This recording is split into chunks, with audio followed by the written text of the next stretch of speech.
నేను అయోధ్యలో వచ్చే వాళ్ళందరికీ నిత్యం అన్నదానం పెడుతున్నా, అన్నప్రసాదం ఇస్తున్నా. ఎవరు వచ్చినా కానీ ముందుగా నాకు ఇన్ఫామ్ చేస్తే వాళ్ళకి రెడీ చేసి పెడతా. ప్రస్తుతం 1000 మంది పైన వస్తున్నారు. మన తెలుగు వాళ్ళకి భోజనం దొరకదు అక్కడ, అందుకని అందరికీ ఉచితంగా పెడుతున్నా.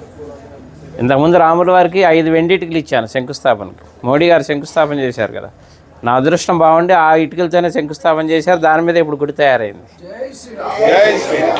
తర్వాత రాముల వారికి బంగారు పాదుకలు చేయించా, వెండి పాదుకలు, బంగారు పాదుకలు. వెండి పాదుకలు తీసుకొని దేశం అంతా అన్ని దేవాలయాల్లో పూజలు చేయించా.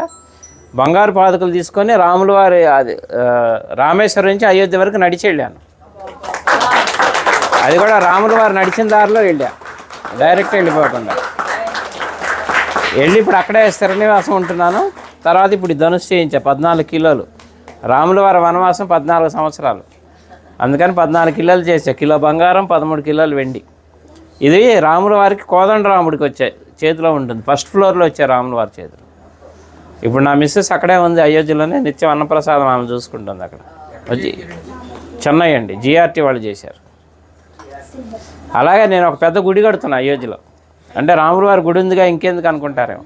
నేను పెట్టేది వంశవృక్షం. బ్రహ్మ దగ్గర నుంచి లవకుశుల తర్వాత కూడా 20 మంది ఉన్నారు, ఇంకా మొత్తం 64 మంది. తర్వాత సీతమ్మ వారి వంశం, చంద్రవంశం, సూర్యవంశం, చంద్రవంశం, మొత్తం 450 విగ్రహాలు వస్తాయి. అంటే రాముల వారి వంశంతో పాటు రాముల వారికి అనుబంధం ఉన్న ఎవరెవరు ప్రముఖ వ్యక్తులు, మహా ఋషులు ఉన్నారు కదా, 7 ఋషులు, వాళ్ళకి ఎవరెవరు సాంగత్యం ఉందో అందరు విగ్రహాలు పెట్టిస్తున్నా. ఎందుకంటే మన ముందు తరాలు వాళ్ళకి తెలియాలి రాముల వారి వంశవృక్షం అంతా. అందుకని శాశ్వతంగా ఉండాలని పెద్ద స్థలం కూడా తీసుకున్నాం, ఒక 5 ఎకరాలు. అక్కడ పెడుతున్నాను. 5 సంవత్సరాల ప్రాజెక్ట్, అది రెడీ చేస్తున్నా.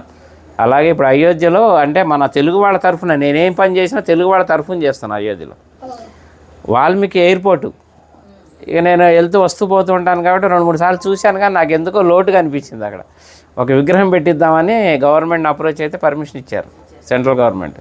16 అడుగుల వాల్మీకి విగ్రహం పెడుతున్నాను. ఆ విగ్రహం కూడా రెడీ అయిపోతుంది ఇప్పుడు.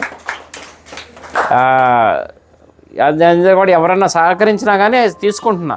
ఎందుకంటే భక్తి నాకు ఒక్కడికే కావాలని కాదు, పుణ్యం అందులో అందరినీ భాగస్వాములు చేయాలి, ఎందుకంటే దైవ కార్యం.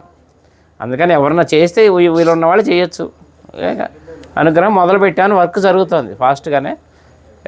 మార్చి, ఏప్రిల్లో విగ్రహ ప్రతిష్టాపన అయోధ్యలో.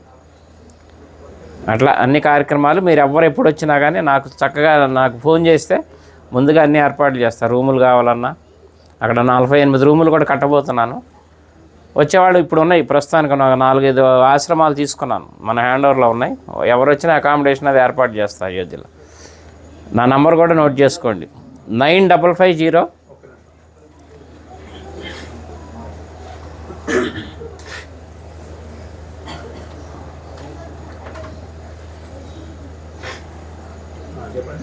9550 754 389. చల్లా శ్రీనివాస్ శాస్త్రి, అయోధ్య అని పెట్టుకోండి. ఇంకా నేను ఉండబోయేది అక్కడే, హైదరాబాదే మాది కానీ మణికొండ, కానీ ప్రస్తుతం ఇంకా షిఫ్ట్ అయిపోయినాం అక్కడే ఉండి వచ్చే భక్తులకి సహాయం చేద్దామని అక్కడే ఉంటున్నాయి. ఇంకా రామ భక్తులకి సేవ చేసుకునే భాగ్యం ఇప్పించాడు రాముల వారు నాకు. ఎందుకంటే నిన్నే బాలరాముడు ప్రతిష్ట అయ్యి నిన్నే 1 year.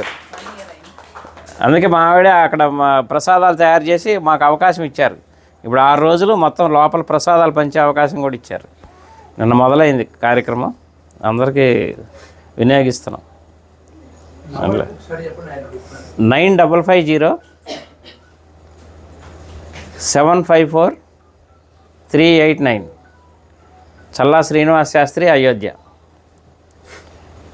ఓకేనా? ఎవరు ఏ టైంలో చేసినా కానీ నేను అందుబాటులో ఉంటాను.